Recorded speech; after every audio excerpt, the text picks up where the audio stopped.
Welcome to the Cash Flow Guys podcast. That's right, boys and girls. You know where you are and you know what time it is. This is Cash Flow Guys podcast, and I am Tyler Sheff, your host. And this week we're going to talk about a little something I was thinking about going down A1A, probably one of my favorite roads in the country, especially when you get south of Miami and you get into the Florida Keys. It's just a whole change in perspective. I love being down here. So if you haven't been paying attention or haven't noticed, we moved down to the Florida Keys. We got down here a couple weeks ago.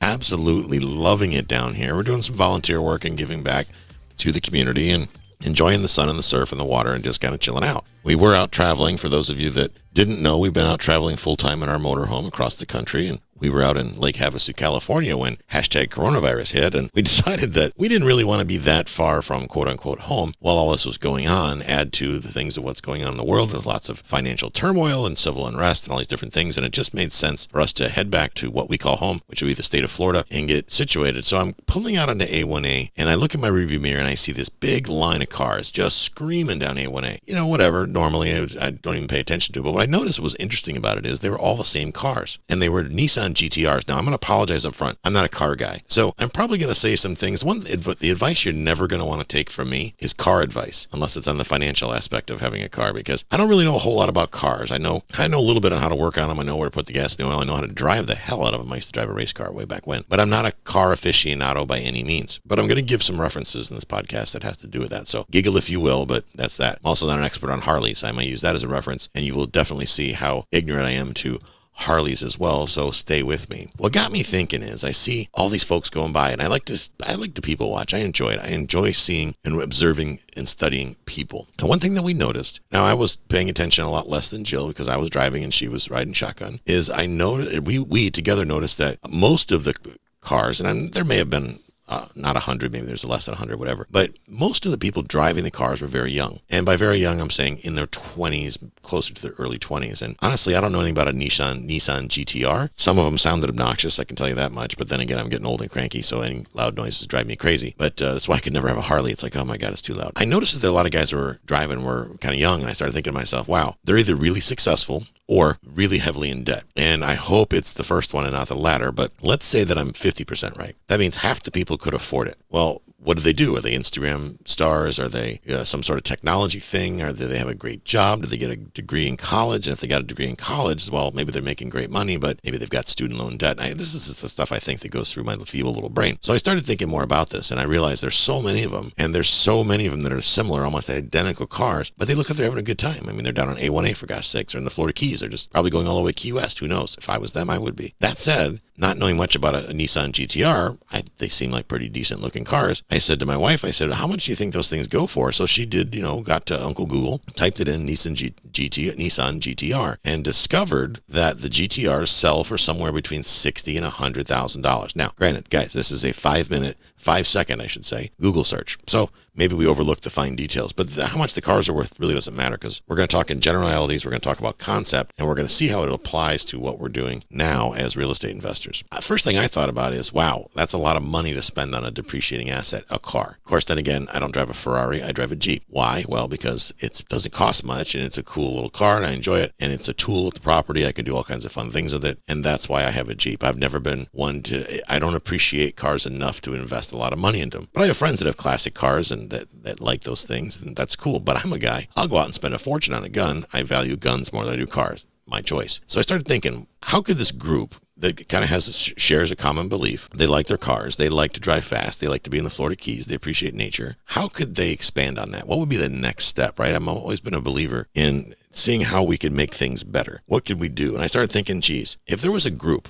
a leader of that group, and maybe it's the guy out front, who knows? But if there's a leader, how can better the group? How could he grow the group? How can he make it even better than it already is? Because it looked pretty cool as it was, but maybe there's even room for improvement. Wouldn't that be cool? And I started thinking, if these guys, instead of spending $60,000 to $100,000 on a depreciating asset, and I know some of you probably listen to this going, but Tyler, these cars are going to keep their value no matter what. Yes, but they're not going to offer any return, or at least a return that can be realized without having to sell them. And I'm not dogging people for collecting cars or anything like that. You want to collect cars, knock yourself out. But if you're not financially free and you've got all this stuff, these extra things, maybe you should think about, what if I took this $60,000 depreciating asset or $100,000 depreciating asset, this liability off my balance sheet? How much faster could I get out of the rat race? How much quicker could I be financially free? What I'm seeing right now going on in America is a lot of what's going on comes from monetary things. People are having a hard time financially nationwide. A lot of folks are really severely impacted. Others, maybe not so much, but I would say the majority of Americans and the majority of people in the world have suffered such serious financial impact. Businesses, even large businesses. I was naive to think that it only affected small business people, but it also affects big business. Big business and small business alone are broke. They don't have any cash reserves and they're heavily saddled with debt. Add in coronavirus, civil unrest, all the different things that are going on. These things only tend to make situations worse. And by that I mean when situations are bad, the coronavirus thing, and then people go out and do stuff that exacerbates the situation, well, there's only one way that's going to play out. It's only going to get worse before it gets better. So I started thinking about how could they change this up in this group? What could they do to make this group even better and make their lives easier? Well, if they got rid of those cars, let's say, or instead of buying that $60,000 to $100,000 car, what if each one of those 100 people pitched in and bought an apartment building? Now, simple math would say you got 100 people kicking in $60,000, that's $6 million.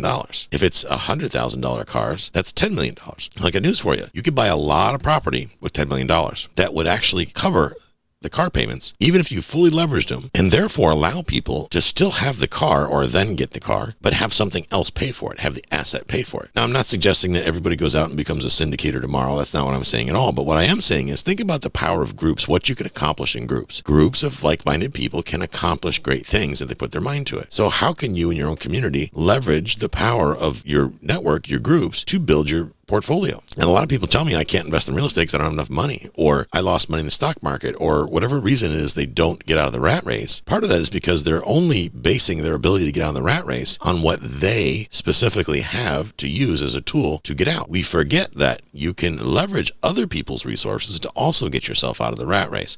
What do I mean by that? Well, here's an example. I have the deals that we do. I think of it as selfish if I have to use my own money to do a deal. Because if I have to use my own money to do a deal, that means I have not effectively marketed my services and the solutions that I can provide to the public. So in essence, I've done the public a disservice by not informing them of how I can help them. Every time somebody tells me that they are so excited because now they get to be their own bank by signing up for some insurance program from infinite banking program, where the insurance agent helps themselves to 40 to 50% of your investment capital as the cost of doing business, as they say, or somebody gets taken advantage of in some Ponzi scheme or something like that, I think to myself, damn it, had I done a better job of marketing to them and teaching them and educating them about the services that I provide, I could have helped them get a significantly higher return on their money. I could have put on my realtor hat and sold them a nice investment property that would pay them forever and a day. I could have had them come in as a partner or maybe even a lender in one of my deals and given them a return secured by real estate, backed by real estate, to help them protect themselves from future loss, to help them grow their retirement plan. So I've made that my way of doing business ever since then. I realized that anytime I'm not doing that, I call myself selfish. That helps hold Tyler accountable. And when I decide that, my credit score is an 800, I should just go out and get a loan while the interest rates are hot, I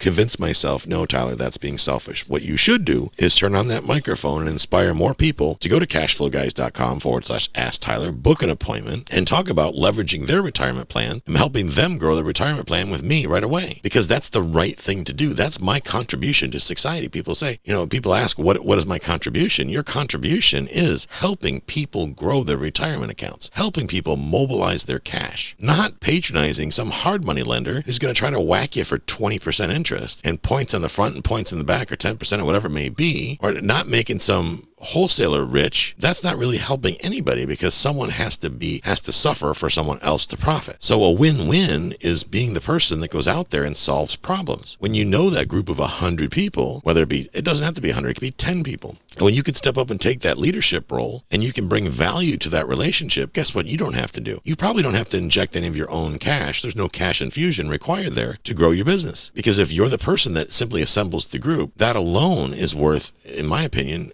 $1 gazillion. So think about, in your market. And you may say, well, Tyler, I'm not the leadership type. I'm not really good at being a leadership. That's not my thing. I'm more like in the background doing stuff. Cool. So inject yourself in that role. Focus on what you're good at. I know every one of you is good at something. You focus on what you're good at and surround yourself with people that are good at the things that you are not good at. For example, if you know someone in your community that is a leader, that has a natural leadership role and is good at managing groups, good at managing systems, then I would spend some time getting to know them better. I would spend some time trying to figure out how your services, your skills, and their skills together can help you both grow financially. That could mean maybe you come from an IT background, and maybe you've been an IT project manager, but maybe you suck at marketing and you don't like the idea of marketing, or marketing makes you nauseous even thinking about it. I totally get it. Maybe you don't want to feel like some schmarmy salesman. Maybe you're an airline pilot and you'd rather fly planes and not worry about the rest of it. You'd rather just have someone invest your money and help you grow your retirement plan. These are viable services, folks. And yes, you can help somebody grow their retirement plan, show them an amazing return, and still make a profit yourself at the same time. It's called win-win or no deal. That's how it's done. It begins by letting people know that you're out there. And if you don't have the skills or the desire to become quote unquote a marketer, I get it. I totally get it. That just means that you need to hire someone who does, and you need to consult with them and bring them on your team to develop a marketing strategy. What this really means is when we spend time, instead of worrying about what we don't have, let's focus on what we do have, and let's spend more time building relationships with people that we can develop, know, like, and trust with. That means getting out from behind the computer, putting down the book, get your nose out of the book, stop going to the real estate boot camps, hanging out with the other broke kids, stop going to the real estate meetings, spending time with people that are basically pretending. I'm here to tell you guys, most of those real estate meetings, 90 to 95% of the people there are broke. And the ones that are not going to tell you otherwise. So why even go? Instead, spend time in circles where you can provide value, but more importantly, you can receive value. The last thing you need to do is waste any time spending time around pretenders. Think about that group of 100 people going down the road. What if they each put together their $60,000 or $100,000 together? What could they accomplish? They could have gotten those cars for free by simply getting together as a group, leveraging the strengths and weaknesses of each member of the group towards the help, which means when I talk about leveraging the weaknesses, it's like knowing that you're not somebody that's good at numbers, but you are good at marketing. Maybe the marketing person focuses on marketing, and the CPA that's good at numbers focuses on the numbers and doesn't have anything to do with the marketing. This is basically how companies get built, boys and girls, is by bringing together like-minded people with a leader that are focused towards a common goal. Think about what you could accomplish as a real estate investor, how much good you could do in your own community if you helped people become their best selves. When you spend time around the right people that are going in the right direction, I'm here to tell you, you will be able to accomplish great things. And everybody, including me, has had people in my life that are toxic, that simply don't really bring any benefit to the equation. Instead, they hold us back, they drag us down. If instead you focus on finding people where you aspire to be like, if you're finding people that are operating at a higher level, if you're finding people that have the courage to do what you're maybe not quite willing to do, I'm here to tell you, you're going to experience a whole new world, a whole new way of living, and you're going to get out of that rat race a lot faster than ever possible. But if you stay where you're at, I got news for you. Nothing's going to change. This concludes today's episode. You don't have to wait till the next episode to learn to earn. Head over to cashflowguys.com and contact Tyler and his team for more powerful tips and ideas so you can start generating multiple streams of income and escape the rat race.